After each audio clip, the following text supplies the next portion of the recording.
Que votre parcours de vie soit rectiligne ou sinueux, je ne sais pas vous, mais moi je pense qu'il n'y a pas qu'un seul chemin dans la vie. Dans Parcours le podcast, découvrez quel chemin ont choisi, ou pas, de prendre mes invités. Comment ils en sont arrivés là où ils sont, leurs idées, leurs échecs, leurs inspirations et bien plus encore. Je m'appelle Raphaël, allez, en route. Vous l'avez peut-être croisé dans les rues de Strasbourg, en sandales et avec un drôle de chapeau sur la tête. Comme je n'avais ni son numéro de téléphone personnel, ni son mail, je me suis dit que j'allais devoir le contacter directement à son travail, à son cabinet de psychiatrie. Mais le hasard fait bien les choses quelquefois, et j'ai fini par croiser Georges Yoram Federman un jour, sur une terrasse, sans avoir rien demandé. En plus, je rentrais justement d'une interview pour mon podcast ce jour-là, j'y ai évidemment vu un signe. Alors Georges Federman est engagé, atypique, drôle et surtout incroyablement humaniste. Ses valeurs, il les communique notamment par le biais de sa profession, la psychiatrie. Georges n'est pas vraiment ce qu'on pourrait appeler un psychiatre conventionnel. Il a un cabinet en ville, à Strasbourg, et vous l'avez peut-être déjà vu dans le film documentaire qui lui a été consacré en 2016, Le Divan du Monde. Georges est un exemple de foi en l'humain et de résilience par-delà les drames de la vie dont témoignent ses patients et qui ne l'ont pas épargné non plus. Alors bonjour Georges, merci infiniment d'avoir accepté mon invitation. Alors je parlais dans l'introduction du drôle de chapeau pointu que tu portes souvent. Est-ce qu'il a une signification et une origine particulière ce chapeau? Est-ce que tu peux nous l'expliquer?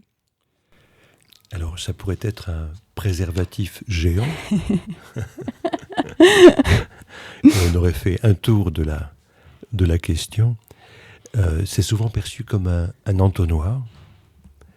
Et ce qui me transporte le plus, c'est quand je croise des filles voilées qui tout d'un coup se mettent à rire quand elles sont confrontées à cette image surprenante d'un homme avec un chapeau pointu. Et en fait, ça, ne serait-ce que pour ce type de réaction-là, je me dis que ça vaut la peine de le porter depuis une dizaine d'années pour permettre à l'autre, comme dans un miroir, de s'interroger sur la dimension conformiste de sa présentation, mais aussi de s'interroger sur la possibilité d'en sortir. C'est-à-dire de tenter de créer une image qui serait une image personnifiée, personnalisée, une image unique. C'est-à-dire que c'est un chapeau qui est destiné à lutter contre l'homogénéisation, le fait qu'on soit tous les mêmes, qu'on porte tous les mêmes vêtements, que le psychiatre porte une blouse blanche, le docteur un stéthoscope, et qu'en fait, peut-être c'est une invitation à se déshabiller d'une certaine manière de ces accoutrements sociaux, de l'injonction dans laquelle la société nous met, la famille, la tradition, pour affirmer quelque chose de personnel, à supposer qu'une forme de libre arbitre existe. Alors, plus précisément, ce chapeau, c'est quand même le chapeau juif du Moyen-Âge, que j'ai redécouvert il y a 15 ans, en célébrant le massacre du 14 février 1349. Et j'ai perçu, en travaillant sur cette question, la modernité de cet événement. J'ai perçu que 1349, c'était aujourd'hui, et qu'en fait, travailler sur le rapport à l'histoire, c'était l'obligation de faire de l'histoire un instrument de modernité, et de faire de l'histoire quelque chose qui nous enseigne, quelque chose de précis sur aujourd'hui.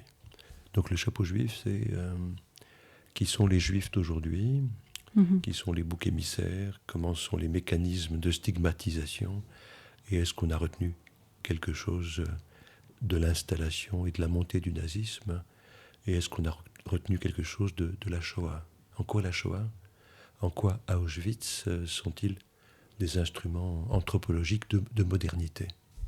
La religion prend une place importante dans ta vie, dans la construction de ce que tu es finalement?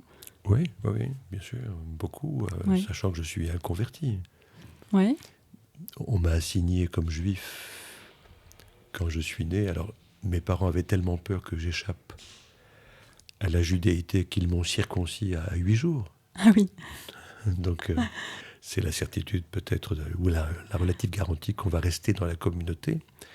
Moi, j'ai capté que le judaïsme était un instrument de compréhension, d'interrogation du monde essentiel, mais qu'une partie du travail, c'était de le dépasser et de faire en sorte de me convertir. Donc, je prétends me convertir tous les jours. Et le prochain convertisseur, ce sera mon prochain patient. Donc, j'ai la chance et la douleur d'exercer un métier compliqué et difficile, où le prochain patient est le maître de demain, qui va m'aider à continuer ce travail de conversion. Parce que tu vois, j'ai pris conscience aussi que revendiquer d'appartenir à une communauté, c'était la certitude de rejeter les autres. Donc j'ai trop souvent vu ce mécanisme à l'œuvre, la revendication de l'appartenance à une communauté, les homosexuels, les antifascistes, l'extrême gauche. Je pense que ça te coupe il y a le risque du reste du monde. Oui, du reste des mondes. C'est-à-dire ça t'ancre dans la conviction que tu as raison. Tu fais partie de ceux qui ont compris déchiffrer le monde. Et il y a une forme de mépris pour les autres. Et ça, je l'ai vu très souvent dans les revendications de l'extrême gauche. Plus ils étaient sectaires et minoritaires, et plus ils avaient raison. Alors on va parler après de la psychiatrie et de tes engagements aussi, de ton militantisme. Mais d'abord, apprenons-en un peu plus sur toi. Alors, où est-ce que tu as grandi, Georges ? Alors, il me semble que tu es né au Maroc. Est-ce que tu peux nous parler de tout ça ? Oui. Alors, comment dire, on m'a rapporté que j'étais né au Maroc. J'ai fini par le croire. Donc, je dis toujours... Tu n'as pas de souvenir du Maroc ? Très peu. J'ai vécu 2002 nuits au Maroc. Ça pourrait être l'occasion. Je suis nulle en maths. Je sens que tu as une sensibilité qui pourrait te pousser à reconnaître c'est environ 6 ans. D'accord. 6 ans, c'est une vie, c'est un monde. Et en même temps, c'est l'époque où les souvenirs sont flous, il faut les chercher, il faut attendre la démence pour les retrouver. C'est intéressant, que ces souvenirs-là, de la prime enfance, peut-être sont convoqués, préservés pour la fin du chemin de vie. Et donc, ce que j'ai retenu du Maroc, c'est 2002 nuits. C'est un monde idéalisé, peuplé de gens qui se prétendaient juifs. Et je me suis rendu compte qu'il suffisait de se prétendre juif pour l'être, pour eux. Alors qu'en fait, je parle de mes parents et de ma famille, alors qu'en fait, le judaïsme est une invitation. C'est une fonction, une invitation. Pour moi, celui qui est juif, c'est celui qui se considère comme tel. Mes parents se prétendaient juifs et considéraient que le fait d'être juif te séparait du monde. D'accord. Te séparer du monde. Donc une vision segmentée, compartimentée de la société, avec chacun à sa place. Et on n'en bouge pas. Et donc ma mère surtout portait cette revendication que la pensée coloniale avait imposée. Donc ma mère, c'était des juifs arabes. Ma grand-mère, elle parlait l'arabe avant tout. Ouais. Le français en second.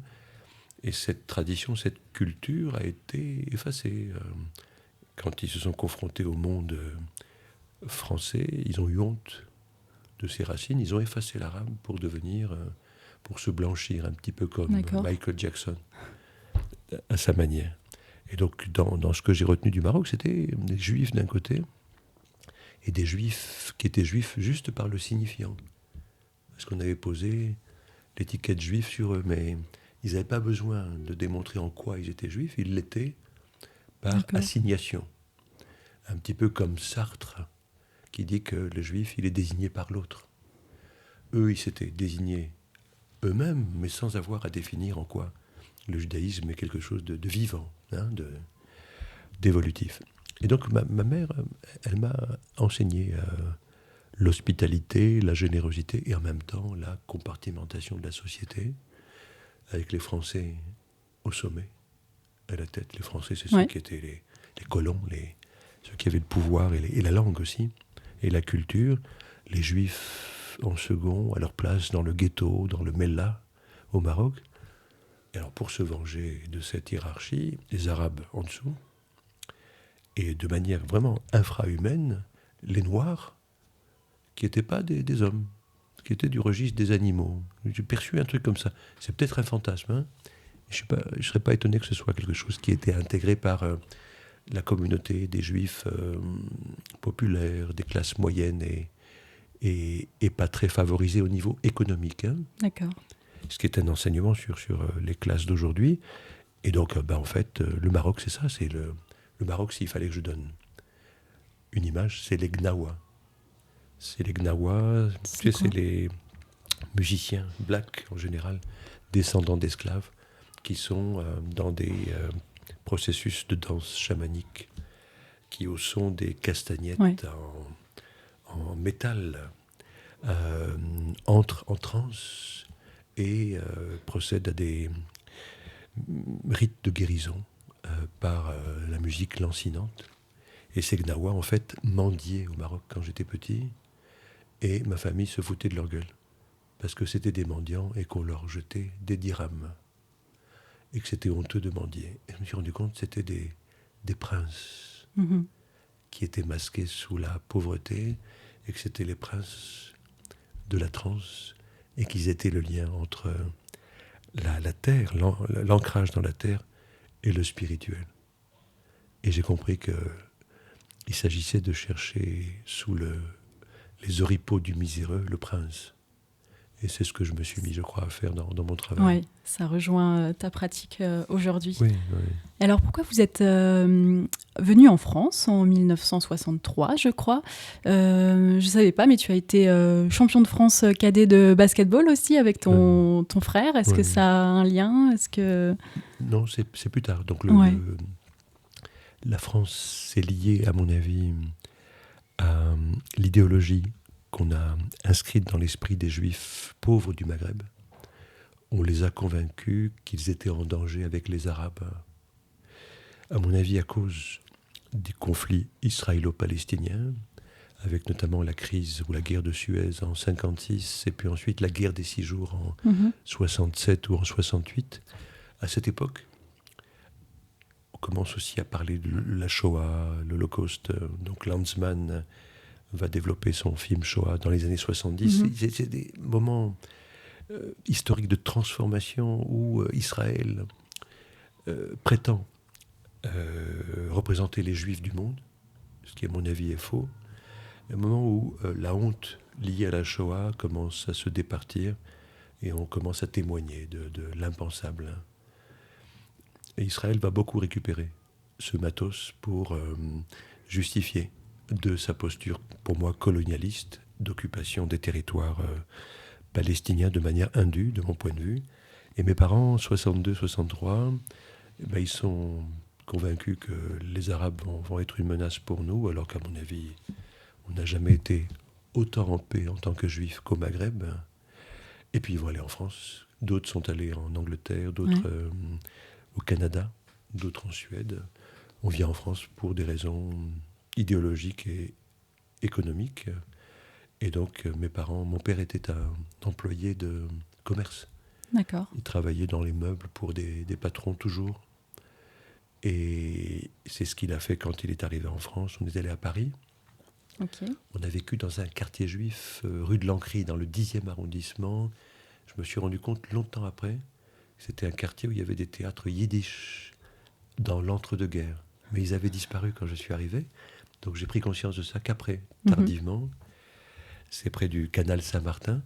Et puis on a vécu avec les grands-parents dans le même appart. Mon grand-père était tailleur. D'accord. Et puis on est allé dans le sud, à Avignon, à Nîmes et à Marseille, pour suivre mon père professionnellement. Ouais. Et il se trouve qu'on était très balèzes au basket, mon frère et moi, mais on s'est aguerris en France. Et on a été acheté par un club strasbourgeois en 72. Et c'est pour ça que vous êtes venu à Strasbourg? À Strasbourg, en 72, avec mon frère cadet de 2 ans, qui était plus fort que moi. Et le club a trouvé le boulot et l'appart aux parents qui sont venus plus tard. Et pourquoi tu n'as pas continué dans le basket professionnel? Parce que c'était un milieu de cons. Tout simplement. Ouais. T'as pas aimé Le sport dit sport, de haut niveau, ouais. c'était un lieu de rivalité et de violence compétition. inouïe. Le contre-exemple, ça m'a beaucoup éclairé très tôt, enfin très tôt, 72, 75, sur la violence inhérente aux institutions. Cette violence, elle était normée. C'était normal de pouvoir marcher sur des cadavres pour arriver le premier. Et j'ai capté que c'était le contre-exemple de ce qu'il fallait transmettre à la jeunesse. Au contraire, c'était le sport de masse qu'il fallait encourager, pas la compétition, la compétitivité éventuellement, mais pas la compétition, et surtout supprimer les podiums. Et j'ai très vite préconisé que quand quelqu'un était trop fort dans une équipe, on le mette dans l'équipe adverse, complémentaire, pour équilibrer. Ouais. Et ça, j'ai capté très tôt. Et donc, j'aurais pu devenir entraîneur de haut niveau, mais c'est un milieu tellement individualiste et tellement violent et, comment dire, désaffectivé, qu'en fait, on offre l'image de l'idéal. Ça peut être Neymar aujourd'hui. Neymar, par exemple, l'épisode où l'histoire de Neymar, elle est tellement folle et tellement tragique et violente. Oui, il y a beaucoup de violence, ça c'est clair. Et puis on aspire, on pousse les gens à aspirer à cette forme de violence sur un mode sadomasochiste. Donc j'ai perçu que le sport de haut niveau était le lieu du sadomasochisme officialisé, normé. Alors, je crois que je passe d'un tout autre sujet, mais on reste dans tes études. Je crois que tu as raté ton bac une fois à cause de la philo. Oui. Tu as réagi comment à cet échec? Parce que je t'avais entendu dire que l'échec, c'est l'école de la vie. Ah ouais. Ça t'avait marqué, le fait de rater ton bac la première fois? Oui, j'avais eu honte, en fait. Je me souviens que j'ai eu honte plusieurs heures ou plusieurs jours parce que j'étais l'aîné de la fratrie et mes parents... avaient projeté sur moi l'idéal, l'espérance de la réussite. Et moi, je pensais que je devais leur rendre ça. Et comme j'avais été toujours un élève conforme et bon selon les critères officiels, je pensais que j'allais réussir le bac. Et en fait, j'avais choisi le sujet commentaire de texte sur l'empirisme. Et je ne savais pas ce que voulait dire empirisme à 17 ans, quand j'ai passé le bac. Et j'ai dû faire un contresens. J'ai eu 1. Et en fait, je pense que cette note, en dehors de la douleur qui est toujours cuisante, je me rappelle encore aujourd'hui la honte que j'avais eue de le dire à mes proches. En dehors de ça, je crois que ça a été un des services que m'a rendu le relatif échec. C'est-à-dire, ça m'a donné la notion de l'empirisme. C'était bien que je ne sache pas ce que ça veut dire. C'était bien que je ne sois pas sachant à ce moment-là. Mais que ça me mette sur la piste de la curiosité et de la quête. Et je pense que ça m'a rendu attentif au fait que n'importe qui pouvait échouer. S'échouer aussi, ça peut être les sans-papiers aussi aujourd'hui, à Lampedusa. Échouer, s'échouer, c'est une expérience universelle et que quand on est dans cette situation, on n'est plus le même.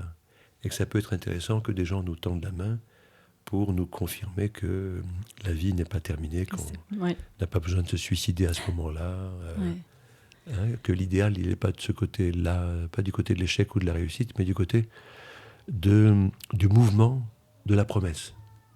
Donc c'est une des raisons pour laquelle je suis contre l'État d'Israël en tant que territoire de propriété. C'est la raison pour laquelle je suis pour les mouvements diasporiques. Je pense que les communautés, dans leur complexité, se réalisent dans le monde. Le monde est à nous. Alors, ensuite, tu as fait des études de médecine. Alors, pourquoi est-ce que tu as choisi médecine? Est-ce que c'était une évidence pour toi? Est-ce que tu savais déjà que tu voudrais être psychiatre plus tard? Est-ce que c'était logique pour toi?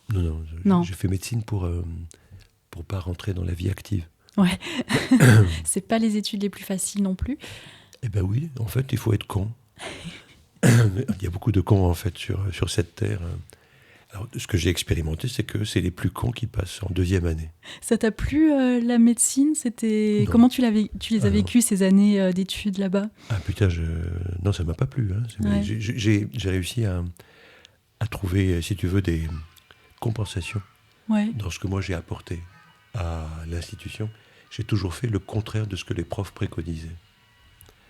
Il ne devait pas te voir d'un très bon œil, du coup. Eh ben, ouais, pas trop. Ouais. Non. J'allais très tôt, je suis allé très tôt. J'ai là-bas en cours, aux examens aussi. Alors en short, c'était pas révolutionnaire, mais j'ai failli me faire envoyer à certains examens par des profs très conformistes. Un peu provocateur alors sur les bords? Alors non, pas Non. provocateur,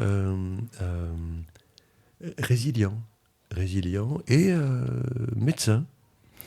Ça veut dire qu'à mon avis, en première année, on devrait permettre aux gens de passer en deuxième s'ils sont venus une fois en djellaba. C'est une sorte non pas de garantie, mais d'espérance que le mec il va être sensible au monde qui l'entoure. Ouais. Et non pas con comme un balai. Et c'est comme ça qu'on sélectionne les gens en deuxième année. Et les mecs qui rentrent en deuxième année, moi je l'ai dit souvent, ils rentrent dans une secte. Et c'est ce à quoi je voulais échapper. Je voulais pas la parole du sachant, du gourou qui me dise comment me comporter, comment encaisser le pognon, comment taxer les patients les plus riches. Parce que c'est ça, enfin, c'est ça que On apprend. vous apprenez? Ouais. Bien sûr. C'est pas dans les cours, mais Oui, c'est bien implicite. sûr. C'est l'implicite. C'est encore plus Ouais. gravé en soi. D'accord. Hein? Comment reconnaître les plus pauvres pour ne pas les soigner? Comment se faire du maximum du pognon dans son petit cabinet libéral alors qu'on doit ses études à la communauté? Mais c'est vrai que dans ton livre Le Divan du Monde, qui a accompagné le film documentaire du même nom, qui t'est consacré, tu décris une facette de la médecine qui est quand même assez violente. Est-ce que c'est... Enfin, décris-nous un petit peu ce ressenti-là. Oui. On peut le faire assez facilement, mais c'est contradictoire, quoi, avec un monde médical qui devrait être au contraire fraternel, humaniste, qui doit s'occuper des autres, les soigner, les écouter, et c'est pas forcément le cas partout. Et ça, dès les études de médecine, c'est l'impression que tu il suffit donnes. d'encourager tes auditeurs à aller en première année de médecine, suivre les cours. Ouais. Les cours commencent peut-être début octobre. Que les auditeurs aillent faire la queue pour avoir les rangs en première place dans l'amphi, fassent l'expérience des polycopes que les redoublants diffusent alors qu'ils sont faux. Ouais. Encore une fois, c'est la compétition dans le mauvais sens du terme, quoi. Ben oui, alors comment, moi j'ai appelé ça, j'ai repris ça d'un terme psychanalytique, on appelle ça la frérocité. On te laisse croire que tu es frère, tu fais partie d'une corporation de manière mafieuse. Hein. Tu fais partie d'une corporation, tu te dois de respecter la corporation au détriment de l'intérêt du plus fragile. Donc l'article 1er, au premier commandement, tu appartiens à une corporation, tu jures sur Hippocrate. Si on avait confiance dans les médecins, on n'aurait pas besoin de jurer. Pourquoi ils jurent les mecs, hein? Parce que la société n'a pas confiance en eux, ils savent très bien que ils vont négocier. Tu es dans une compétition où l'autre est ton adversaire ou ton ennemi. Et tu vas passer en deuxième année par bol. Et comme dit, c'est souvent les plus cons qui passent en deuxième année. Et les critères de sélection, c'est quoi? C'est les maths, c'est l'histologie, c'est les statistiques. Ouais. Tu te demandes à quoi ça peut servir et comment tu peux sélectionner, s'il fallait sélectionner les gens sur... des critères de sensibilité, d'attention, d'écoute. À la limite, les mecs qui sont le moins bons en maths, ils seraient encore plus bêtes. C'est quoi qui fait qu'un être il va ouvrir sa porte à un malheureux? Sur quels critères on va pouvoir apprécier cette capacité à 18-19 ans? Tu ne sais pas encore. Hein? Ouais. Qu'est-ce qui fait que la société impose des critères sadiques? Et qu'est-ce qui fait que le sadisme devient la norme? Et qu'est-ce qui fait qu'ensuite, tu t'étonnes qu'une fois que tu as subi ce régime-là pendant au moins 1 an, en première année, ensuite ça se détend, mais le formatage est déjà tellement inscrit, comment tu peux t'étonner ensuite que tu ne vas pas exercer des représailles sur tes patients, puisque tu as subi toi-même cette violence. Et que la parole, elle est verticale, c'est le maître, le mandarin, etc., qui sait. Et qu'est-ce qu'il sait? Il sait la clinique, la technique... Mais qu'est-ce qu'il sait de la douleur humaine? Et comment il traite sa propre douleur et comment il la transmet à ses élèves. C'est ça le plus intéressant, c'est que l'élève aille dans le champ de la vie, soit confronté au deuil, à la rupture, au doute, ce qui n'est jamais le cas en fait. Alors, du coup, tu as choisi de devenir psychiatre et pas un psychiatre comme les autres, on va dire, en fait. Est-ce que tu peux un petit peu nous expliquer en quoi tu diffères peut-être de tes confrères? Je pense notamment justement au sans rendez-vous, au fait d'avoir confiance aux patients, de peut-être discuter la future prescription avec lui. Tout ça, qu'est-ce qui t'a amené à le mettre en place? Mon échec au bac. Tout a Hein? une origine. Oui, l'empirisme, Ouais. c'est-à-dire le fait Oui. de capter que, et le fait que je sois passé en deuxième année de médecine, c'était complètement aléatoire, tu vois, ça te met dans une position de complexe du survivant, ou le complexe du mec qui échappe à un attentat, pourquoi moi je suis vivant, le mec qui sort d'un camp de concentration. Oui, Hein? c'était si rude que ça, la médecine. Eh ben oui, oui. Ah, aussi rude. Alors, à mon avis, en droit, c'est pas très différent. Peut-être qu'en sciences éco, dans toutes les facs maintenant, tellement aléatoire que c'est. En psycho, ça doit être aussi du même acabit. C'était vraiment ce principe féroce de rivalité, dans lequel, moi, j'ai été étonné que la plupart de mes collègues se fondent. Et donc, c'est un petit peu l'expérience de Milgram. Oui. Hein, tu vas pouvoir agir sur l'autre au risque de le tuer et tu vas pas t'interdire de le faire si c'est une commande.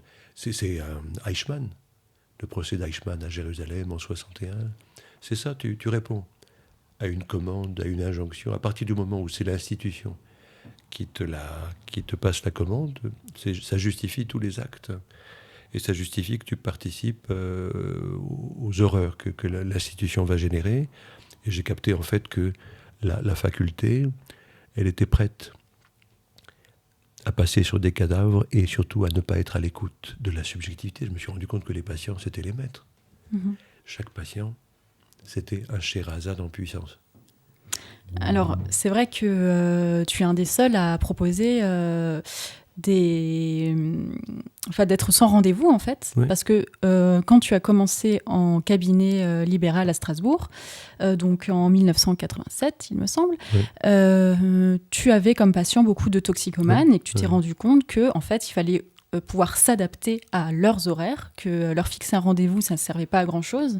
Et du coup, tu as commencé à faire du sans rendez-vous. Oui. Et c'est plutôt unique. Ah oui, je crois que c'est unique, à mon avis, en France, en libéral. Ouais. Hein. Ouais. Et tu dis aussi que les toxicomanes ne sont pas vraiment acceptés par tes confrères, sont souvent renvoyés aux urgences ou dans des organismes comme Médecins du Monde, et que toi, tu as accepté d'écouter les mots de ces personnes-là. Oui, tout à fait. Alors, c'est eux, mes enseignants en libéral. Hein. C'est eux qui m'ont appris le métier tel que je l'ai exercé. Peut-être parce que j'avais une sensibilité que j'ai reconnue dans le toxicomane moi-même, ou une part de moi-même. Hein. Mm-hmm. Donc ça peut être un critère de sélection pour la médecine. J'ai reconnu le fait que moi j'aurais pu être bourreau comme médecin spécialiste à taxer les gens en secteur 2 et à refuser les gens plus précaires, forme d'oppression. Oui. Et j'ai perçu que celui-là, ça pouvait être moi à un moment de ma vie. Et en fait, je me suis mis à écouter celui-là comme mon enseignant. Et j'ai capté tout de suite que quand j'ai vu la douleur des toxicomanes, je me suis dit, mais comment on peut apaiser cette douleur? Moi, j'ai des propositions théoriques. Et à l'époque, la seule proposition qui existait pour les toxicos, c'était le sevrage brut. Et les mecs imposaient le sevrage. Alors, ils se frottaient les mains. Vraiment, quand il y avait un toxicomane qui arrivait au cabinet en disant « Je vais arrêter, j'en peux plus, aidez-moi », moi j'ai perçu vraiment ce sadisme chez beaucoup de médecins en disant « Mais putain, dans ce cas-là, le seul moyen c'est tout arrêter. » Et ça entraînait de telles douleurs, tortures, que les médecins ne captaient pas. C'est-à-dire c'est comme s'ils n'étaient pas du même monde que les toxicomanes. Et à supposer que ce soit le cas, ils s'interdisaient d'explorer. C'est pas un peu un manque d'empathie aussi Alors, c'est une hyper-technicité. Alors, je ne sais pas si l'empathie, ça s'apprend ou pas. Hein. En tout cas, c'est, comme à l'époque de ma mère, une segmentation de la société. Ça veut dire que quand tu identifies quelqu'un comme toxicomane, on apprend ça à la fac à mon époque, eh ben en fait, il faisait partie du registre de la transgression. C'était plus de la médecine, c'était du droit, ou c'était du social, mais pas de la médecine. Ah oui. Et comme si le médecin, il n'était enseigné qu'à être un technicien, un vétérinaire. Hein, et comme si, en fait, c'est pas le prochain patient qui était supposé nous apprendre la médecine, la relation médicale. La relation médicale, c'est pas celle que tu apprends à la fac. Elle peut pas rester figée pendant 40 ans. Elle va être évolutive, comme en diaspora. Elle va être le fruit de la rencontre et de l'accueil de l'altérité, même quand cette altérité s'inscrit sur un mode de provocation, de violence, d'inattendu ou d'abrupt. Alors, tu dis aussi que par rapport à la pratique de la médecine, tu as toujours situé du côté du civisme et du politique et pas tant du corporatisme. Donc là, je te cite. Et c'est vrai que dans ta pratique, tu es militant aussi. Aujourd'hui, tu as beaucoup comme patient des sans-papiers, que tu vas évidemment aider dans ta pratique de la psychiatrie, mais aussi aider en essayant de leur obtenir des papiers et des titres de séjour. Parle-nous un petit peu de ce militantisme que tu pratiques dans ton métier. Comment est-ce que c'est perçu peut-être par l'ordre des médecins, par tes confrères, tes collègues? Ça, c'est être psychiatre comme les autres, pour moi. Ouais. Ça veut dire que ça devrait être la pratique courante. Hein. Et il y a des gens qui ont taxé ma pratique de iconoclaste ou de provocatrice. Alors qu'en fait, ça devrait être la pratique courante. Tu vois, c'est ça l'inversion du sens qui s'est opérée. Une pratique médicale normale, telle que moi je tente de l'exercer, avec ses défauts et ses limites, c'est ça qui devrait être enseigné à la fac, ou en tout cas proposé à la fac. Et ce n'est pas le cas. Quand quelqu'un, à partir de son cabinet... Il y a aussi un parti pris quand même politique dans ton action, non ? Non, c'est pas... Ah oui, politique au sens d'essayer de participer à construire une société plus hospitalière. Oui, politique dans ce sens. Oui, hein oui. Pas politicienne, mais politique. Ouais. Et il se trouve que mon action est souvent taxée d'action d'extrême gauche. Ouais. Alors, ce sont mes affinités politiciennes, mais dans ma posture d'accueil, c'est quelque chose que j'ai rattaché à une position christique. Donc j'ai beaucoup convoqué le Jésus dans ses paraboles et dans son travail rapporté dans l'évangile de Matthieu. Donc ça, tu parlais de religion tout à l'heure. Oui. Le judaïsme dans sa fonction d'interrogation, l'évangile de Matthieu dans tout ce qu'il apporte comme révolution conceptuelle pour la paix et pour l'accueil du plus fragile, c'est des modèles qui m'ont servi à étayer la sensibilité, l'intuition que j'ai eue, qui m'a été transmise par les toxicomanes et que j'ai appliquée à l'identique aux sans-papiers. Et que j'ai appliqué aussi à ce que j'ai appris de la Shoah. C'est-à-dire que je me suis rendu compte que la plupart de mes patients fragiles avaient des symptômes invariants qui étaient l'insomnie. Oui. C'est le truc qui dévaste le plus. L'insomnie, tu ne peux pas recevoir un mec insomniaque le matin. Tu lui fixes un rencard le matin, c'est une faute professionnelle. Hein ? Ça n'empêche pas des tas de mecs de fixer le rencard le matin, justement pour que les types ne reviennent plus. Quand tu n'as pas capté ça, je veux dire, tu vis où ? Si tu n'as pas toi-même subi l'insomnie ou d'un proche, et si tu continues à penser que le rendez-vous que tu offres généreusement à ton patient doit être respecté, si le mec ne peut pas venir une fois ou deux, tu l'envoies balader, tu as été formé où et tu es dans quel monde ?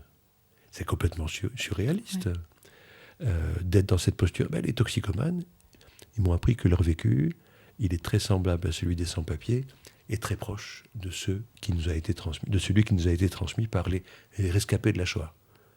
Et les rescapés des génocides, c'est cette incapacité à témoigner, ce besoin de rester muet, cet indicible qu'on ne peut pas mettre en mots, donc le fait que Le patient, tu l'accueilles, il est obligé de fermer sa gueule pour survivre, et c'est ça que tu vas entendre, l'impossibilité. Et donc les sans-papiers aujourd'hui, quand ils vont à l'OFPRA ou en commission de recours, qu'on leur demande de raconter par le menu tout ce qu'ils ont subi, c'est du révisionnisme. C'est des mecs qui n'ont rien compris à la Shoah, n'ont rien compris. Ils n'ont pas compris que le traumatisé, le violé, le torturé, il ne peut rien dire de ce qui lui est arrivé, tellement il a honte. Et tellement c'est incroyable à ses propres yeux, et tellement il a honte pour le bourreau.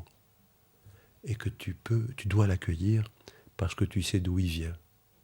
Et que moi je préconise que les psychiatres soient reconnus comme des experts de l'accompagnement, et que le certificat du psychiatre fasse foi de ce qui est arrivé au patient. Et que ce soit le certificat du patient qui permette de régulariser les sans-papiers traumatisés. Et non pas l'interrogatoire policier à l'OFPRA qui va réactiver les troubles psychiques. Alors toi-même qui es à l'écoute de toute cette douleur, de tous ces mots tous les jours, au quotidien, et toi-même qui as aussi vécu un drame en 2005, comment est-ce que tu fais pour continuer, pour avoir la foi, pour dépasser toutes ces épreuves? Je suis abonné à Spirou. Les meilleurs remèdes. Et à Mickey, que mes gosses lisent. Ce qui arrive aux plus petits d'entre nous, c'est à moi que ça arrive. Ce qui arrive à mes patients, pourquoi ça ne m'arriverait pas à moi? Et ce qui m'arrive à moi, ce n'est pas à titre individuel que ça m'arrive, ça fait partie d'une mosaïque que j'ai intégrée dans une marche du monde. C'est-à-dire, mon modèle à moi, ça a été un petit peu à la japonaise. C'est-à-dire que le fait que ce qui nous arrive à chacun d'entre nous arrive à tous les autres, et que c'est une expérience, un empirisme collectif qu'on va dépasser ensemble. Donc, si tu veux, j'ai considéré que l'accident de vie qui m'avait dévasté et qui a surtout fait du mal à mes 3 gosses à l'époque, donc eux, ils ont été victimes très violemment. Je rappelle juste rapidement les faits. En 2005, un de tes anciens patients est revenu dans ton cabinet et a tiré sur ta femme, Véronique, qui est décédée, et t'a tiré aussi dessus. Tu en as réchappé. Ouais. C'est quand même une résilience immense, quoi.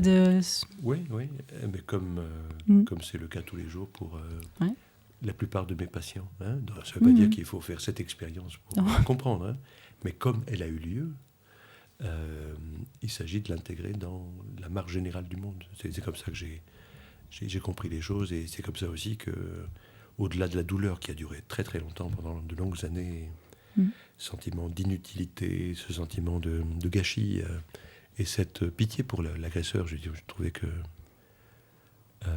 c'était gâchis pour sa famille aussi, et beaucoup de tristesse pour mes 3 gosses qui ont eu à vivre sans leurs 2 parents. Ils ont perdu leur mère, mais moi j'ai été absent aussi à ma manière pendant quelques années. Mais j'ai intégré cet événement dans quelque chose de collectif, et surtout j'ai compris qu'il fallait préconiser et ordonner le pardon. Donc j'ai beaucoup travaillé là-dessus, et je me suis rendu compte que l'amertume, le besoin de vengeance, de réparation, etc., le fait qu'il fallait que l'autre paye, était contre-productif. C'était la question de la société, mais que, quant à moi, il fallait que je déploie de l'énergie pour travailler à pardonner. Et c'est ce que je préconise à mes patients. Pas tout de suite, mais dès que c'est possible, les sensibiliser au fait que le pardon est plus économique que la revendication de revanche ou de justesse ou de justice, en termes de dépenses d'énergie psychique.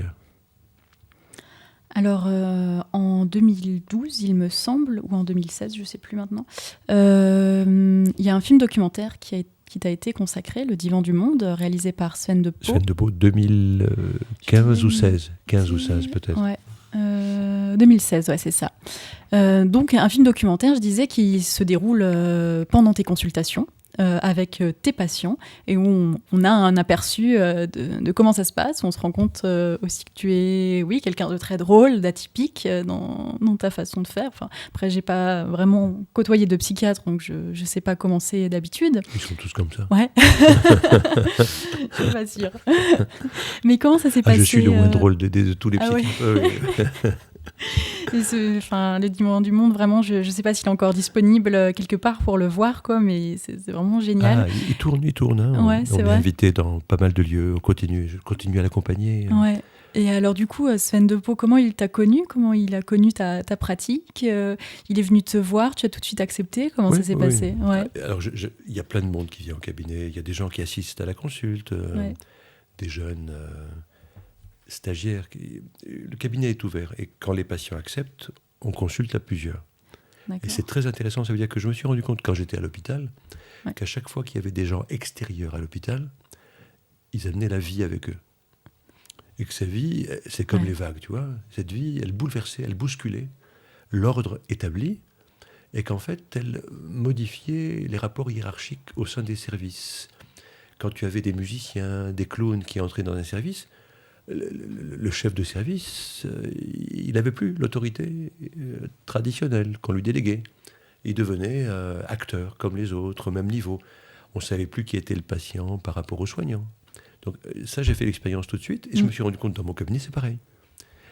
Travailler sans rendez-vous, c'est l'occasion de voir des gens qui s'approprient l'espace du cabinet, qui est une partie du service public, et qui sont autrement que soumis à l'autorité du médecin, et qui sont une partie d'eux-mêmes et qui deviennent même acteurs et créatifs. Et donc, Sven, c'est dans ces conditions qu'il est venu il y a une quinzaine d'années, faisait un mémoire sur les salles d'attente des psychiatres. Il travaillait sur l'attente dans la société actuelle, et notamment les salles d'attente des psychiatres. Et il raconte qu'il avait vu 20 ou 30 collègues, moi j'étais le dernier de la liste, et qu'il connaissait par cœur l'organisation de la salle d'attente, les tapis, l'épaisseur du tapis, la valeur des tableaux, patati patata. Et il s'était rendu compte que chez le psychiatre, les patients en salle d'attente ne se rencontraient jamais. Et qu'il y avait 2 portes en général, une pour entrer et une pour sortir. Et donc tu faisais en sorte de ne pas savoir qu'il y avait d'autres, comme si tu étais seul au monde, chez le psychanalyste ou le psychiatre. Et quand il est arrivé là, dans les années 2000, un petit peu avant la mort de Véro, 2004 peut-être, il se retrouvait dans la salle d'attente, là à côté, avec 9 noirs. Et comme ça qu'il raconte, ruisselant de sueur, c'était l'été, et chacun attendait son tour avec patience, mais aussi un petit peu de pesanteur à cause de la chaleur. Et arrive un arabe. Et l'arabe, il fait mine de ne pas se joindre aux autres qui attendent, mais de se mettre devant la salle de consulte pour happer le docteur quand il sortirait. Et Sven, il s'est dit, putain, si jamais le docteur il prend l'arabe en premier, ça va péter, ça va être Beyrouth ici. Et il raconte que quand je suis sorti, avec l'accord des Blacks, j'ai accueilli l'arabe en premier. Ah ouais. Hein? Okay. Il a arrêté son mémoire. Ouais. Il a arrêté son mémoire et il a gardé à l'idée le fait de faire autre chose. Il y a eu l'agression, Véro est morte, et on s'est retrouvé place de Zurich. Il était attablé avec sa nana de l'époque qui était chercheuse dans les champignons à l'INRA de Colmar. D'accord. Ils se sont quittés par la suite, et en bons termes, je crois. Et il avait monté une société qui s'appelait Projectile. Donc après ce que nous, on avait subi, c'était un clin d'œil comico-cynique de la vie. Et il m'a demandé si il pouvait revenir. Je crois qu'il avait évoqué le projet. Et je lui ai dit oui, parce que toute personne qui veut entrer dans le cabinet, ça m'intéresse, parce que ça me permet de vitaliser ma pratique et de ne pas m'endormir sur des convictions, sur une posture, sur un regard, une position de l'oreille. Dès qu'il y a quelqu'un d'autre, hop, il représente le tiers, la société, et il me permet d'être encore plus vigilant à moi-même. Ça t'a fait quoi de te voir à l'écran après ? Tu as vu des choses dont tu ne soupçonnais pas ? Oui, je trouvais que c'était très marrant en fait. Bon, c'est monté. Hein. Oui, oui, bien sûr, ouais. C'est monté, le côté tragicomique, Ouais, exactement. il est monté en épingle aussi. C'est pas, le plus souvent, c'est tragique, en fait. Et dans le film, la fin, elle est enjolivée, mais ça s'arrête jamais, en fait. C'est comme Ouais. Sisyphe, et la douleur, elle est... Alors, moi, j'ai beaucoup été reconnaissant pour mes patients, c'est-à-dire pour ces mecs qui ont eu le courage de partager Ouais, cette exactement, expérience ouais. et de la mutualiser, C'est d'en clair. faire quelque chose comme un outil pédagogique pour d'autres. Alors moi, je suis époustouflé par ce courage-là. Et le fait de me voir comme co-acteur avec ces mecs, c'était un grand honneur d'être à la hauteur de mes patients. Et sinon, je savais comment j'étais, Oui. mais j'ai beaucoup apprécié le montage et la construction, qui est une manière de faire en sorte que ce soit supportable. Parce qu'en vérité, à mon avis, dans le quotidien, je pense que ce que vivent ces gens-là, c'est pas supportable. Ouais. Et toi-même, quand tu sors de ton cabinet le soir et les week-ends, tu arrives à te détacher de toutes ces histoires que tu entends tous les jours de tes patients qui souffrent. Tu arrives à fixer une barrière? Non, Ça te suit évidemment, oui, même tout le en temps. dehors. Oui, tout le temps. Et j'ai même pris le parti, j'ai compris qu'il ne fallait pas que je lutte contre ça. Ouais. Au contraire, qu'il fallait que je laisse les histoires se déposer, la douleur se déposer, et le fait d'intégrer les patients dans ma famille. C'est-à-dire que la famille s'agrandit, et s'est agrandie tous les jours pendant 35-40 ans. Tu songerais à prendre ta retraite un jour? Oui, pour devenir acteur. ou chanteur, tu sais, ouais. L'un ou l'autre. Non, en fait, non. Non. Ben, je suis à la retraite depuis 2 ans. Ah bon? Ah oui, en fait, je l'ai prise Non. structurellement. Ah bon? Donc, je suis à la retraite. J'ai mes années de cotisation, patati patata, et je touche ma retraite. Ah ouais. Depuis le 1er avril 2017. Mais t'arrives pas à décrocher quand même. Et ben, je tiens à ne pas décrocher, en fait. Ouais. Parce que, bon, si jamais je décrochais, ça serait sûrement périlleux pour moi. Mhm. Quoique, c'est peut-être un fantasme. C'est vrai que je pourrais peut-être glander ou peut-être militer à droite. Ah oui, je pourrais devenir macroniste. Et je serais peut-être plus heureux et plus utile à la communauté. Peut-être, pourquoi pas. Un scoop. Faudrait essayer. Un scoop dans ce podcast. Tu vois, les gens aspirent à la retraite, je sais pas, à Ouais. faire du golf ou à cultiver leur jardin. Et toi, ça te structure même personnellement d'avoir cette activité. C'est important, quoi. Oui, c'est mon judaïsme. Ouais. C'est mon judaïsme, en fait. C'est-à-dire que, tu vois, il y a des gens qui, chez les juifs, sont des froum, les très, très... les blacks, les Schwartz, comme ça, qu'on voit à Strasbourg, Oui. dans le quartier de l'avenue de la Paix, boulevard Clémenceau. Montade, ouais. Alors, je dis toujours aux gens, vous savez, par rapport aux juifs, j'ai une bonne nouvelle et une mauvaise nouvelle. La bonne nouvelle, c'est qu'il n'y a plus de juifs. Il doit y avoir 10 millions de juifs sur Terre. Ouais. Sur 7 milliards ou 8 milliards d'habitants, c'est zéro. C'est zéro. Vu comme ça, oui. Et la bonne nouvelle, c'est que c'est la fin du conflit israélo-palestinien. Tu laisses ou tu veux couper?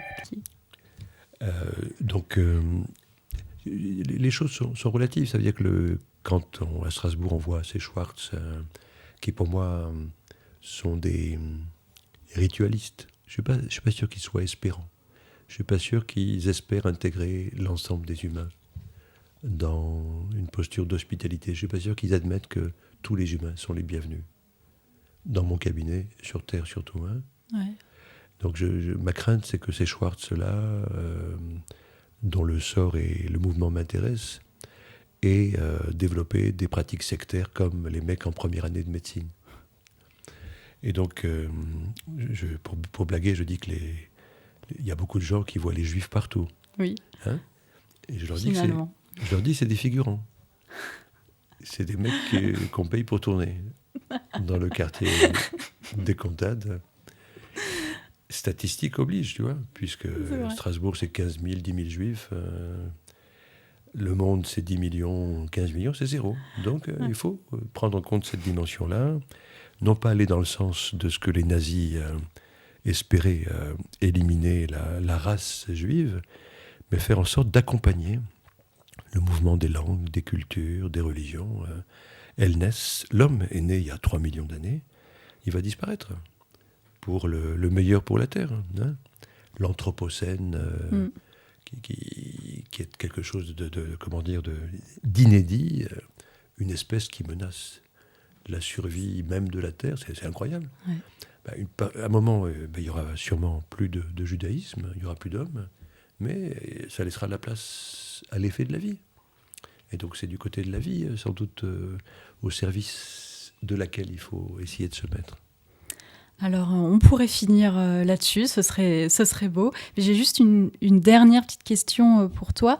Est-ce que tu arriverais à poser des mots sur ton parcours et à décrire ton parcours, le résumer en quelques mots, comment tu le vois avec du recul, ce parcours de vie? Le meilleur et le plus douloureux reste à venir. D'accord. Merci beaucoup, Georges, d'avoir répondu à mes questions. C'était super intéressant. Encore un parcours différent des autres, ça c'est sûr. Et à bientôt. Cool. Merci à toi. Hein. Merci à tous d'avoir écouté ce podcast. Merci à la région Grand Est qui m'a aidé à me lancer dans ce projet. N'hésitez pas à le partager et en parler autour de vous. À bientôt.